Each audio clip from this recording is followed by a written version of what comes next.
ஜெயலலிதாவிடமிருந்து பறிமுதல் செய்யப்பட்ட தங்கம், வெள்ளி, வைர நகைகளை ஒப்படைப்பதை எதிர்த்து தமிழக அரசிடம் ஒப்படைப்பதை எதிர்த்து தீபா உச்சநீதிமன்றத்தில் மனு தாக்கல் செய்திருந்தார். அந்த மனு தள்ளுபடி செய்து உச்சநீதிமன்றம் உத்தரவிட்டிருக்கிறது. குறிப்பாக இந்த வழக்கினுடைய பின்னணி பொறுத்தவரையில் தமிழகத்தில் ஜெயலலிதா 1991ஆம் ஆண்டு முதல் 96ஆம் ஆண்டு வரை முதலமைச்சராக இருந்தபோது வருமானத்துக்கு அதிகமாக சொத்துக்களை குவித்ததாக புகார் இருந்தது. இதையடுத்து தமிழக லஞ்ச ஒழிப்புத்துறை போலீசார் அவரது வீட்டில் சோதனை நடத்தினார்கள். அதில் ரூபாய் 66.65 கோடி மதிப்புள்ள சொத்துக்களை சட்டவிரோதமாக வாங்கி குவித்ததாக ஜெயலலிதா மீது வழக்கு பதிவு செய்யப்பட்டது. இந்த வழக்கில் ஜெயலலிதாவுடன் சசிகலா, இளவரசி சுதாகரன் ஆகியோரும் சேர்க்கப்பட்டார்கள்.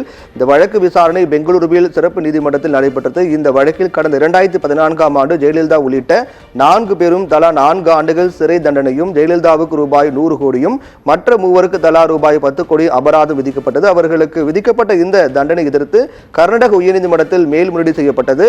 அதில் ஜெயலலிதா உள்ளிட்ட 4 பேருக்கும் வழங்கப்பட்ட தண்டனை ரத்து செய்யப்பட்டது. இதை எதிர்த்து உச்சநீதிமன்றத்தில் கர்நாடக அரசு மேல்முறையீடு செய்தது. இதில் பெங்களூரு சிறப்பு நீதிமன்றம் வழங்கிய தீர்ப்பு உறுதி செய்யப்பட்டது.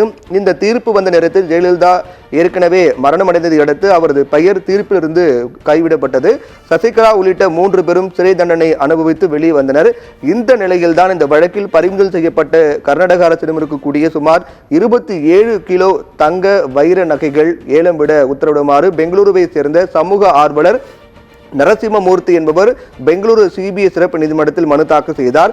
இதற்கிடையேதான் ஜெயலலிதாவுடைய பொருட்களுக்கு உரிமை கோரி தீபா தாக்கல் செய்த மனு உயர்நீதிமன்றத்தில் அந்த நீதிமன்றத்தில் தள்ளுபடி செய்யப்பட்டது. அதை அடுத்து தமிழக அரசிடம் ஜெயலலிதாவுடைய நகைகள் கடந்த ஆண்டு மார்ச் 6-7ஆம் தேதிகளில் ஒப்படைக்கும்படி கர்நாடக அரசுக்கு சிறப்பு நீதிமன்றம் உத்தரவிட்டது.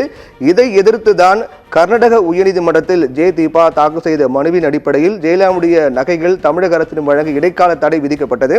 அதைத் தொடர்ந்து ஜெயலலிதாவுடைய நகைகளை ஒப்படைக்கும் பணி நிறுத்தப்பட்டது. இந்த நிலையில் தீபாவுடைய மனுவை உயர்நீதிமன்றம் தள்ளுபடி செய்து தீர்ப்பளித்தது. அப்போது இதையடுத்து பெங்களூரு சிறப்பு நீதிமன்றம் ஜெயலலிதாவுடைய நகைகளை தமிழக அரசிடம் பிப்ரவரி 14-15 அதாவது இன்று நாளை ஆகிய தினங்களுக்குள்ளாக ஒப்படைக்க வேண்டும் என்று கடந்த ஜனவரி மாதம் உத்தரவிட்டார்கள்.